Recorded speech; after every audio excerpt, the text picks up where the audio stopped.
Bueno, tira bat, Tamara da neska bat dela Makusiko izarra, dauke saio bat Lili deitzen dana, eta bera da Lili umentzako, ez da. Hasiera baten azaleko edo, bai, superficial aldau emun, azaleku, ez?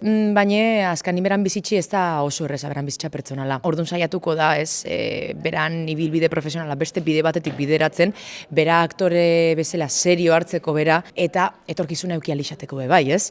Orduan horretxatxi, jongo da casting bat egitera, pelikula baten sartzeko, eta preste egongo da edozein gauza etxeko pelikula horretan sartzeko. Gorpuzten dauzen pertsonaje guztik beti dakarre aktore gandik zeo zer, ez? Zer emoten dotasune zure energiatik ero da nadala, baina egiz esan. Pertsonajik oso muturrekutiz, seriaren tonua oso goian dago. Nik eneuke zango Tamararekin antzekotasun asko dakatezenik, ez?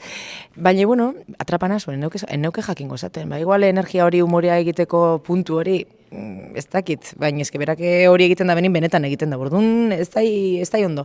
Emoztasun parea minutu hori pentsateko.